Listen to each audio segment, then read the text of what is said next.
Percy had just finished working in the quarry all day and was now heading home. He was very tired and covered in slate dust. He couldn't wait to have a nice long washdown and a good night's rest. But when Percy got back to the sheds, the Fat Controller has some bad news. Due to a water shortage, only one engine will have a washdown a day, the Fat Controller said. Usefulness before cleanliness, he added and left. Percy was upset. He looked over to the yards where he saw Gordon having a nice long washdown. I should be having a washdown instead, grumbled Percy. Gordon only does it to feel important. I am important, Gordon sniffed. I'm an express engine.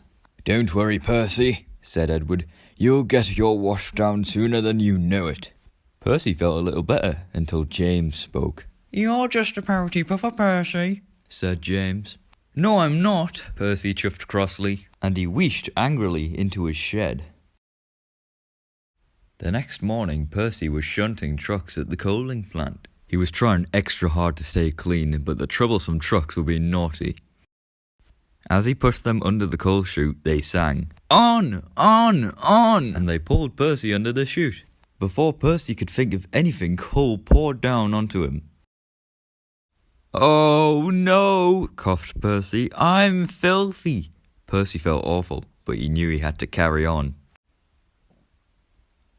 On the way to Callan Station, the troublesome trucks teased Percy even more. Clickety-clack, don't look back, dirty Percy's on our track. Be quiet, Percy snapped. When he arrived at Callan Station, Percy was still very upset. From now on, I'm only doing work where I won't get dirty, he complained. Harold the helicopter was at Callan Station picking up medical supplies. Hello, Percy, he said as he hovered. And he took off blowing cinders and ashes everywhere. Not again, shouted Percy. I want a washdown. Usefulness before cleanliness, reminded his driver. I want to be really useful where I can't get dirty, said Percy. There's a load of sugar going to the chocolate factory, his driver said. We could take the sugar trucks. Sugar, said Percy. That's nice and clean. Percy did feel pleased. Soon they left the station with the trucks of sugar.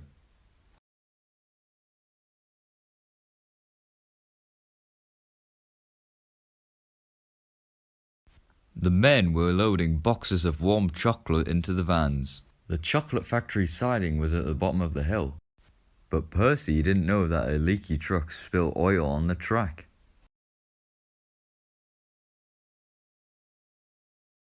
When he approached the chocolate factory, the driver put on the brakes, but Percy's wheels just skidded on the oily rails. Oh no! Shouted Percy. Percy went careening right into the vans, and all the warm chocolate landed on Percy's face. Yuck, said Percy. I've never been this dirty. Sticky streams of chocolate trickled down Percy's face. He could only wait for help to come. Soon, Duck arrived with the breakdown crane. Oh dear, looks like you got in a sticky situation, said Duck.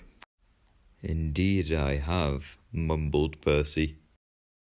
Duck took Percy back to the engine sheds. All the other engines thought it was very funny. You look good enough to eat, Henry tooted. Pudding, Percy, teased James. Chuck ice on wheels, chipped in Oliver. Disgraceful, said Gordon pompously. Never mind, Percy, laughed Edward. Hopefully it'll be your turn at the washdown tomorrow. Percy could only hope it would be.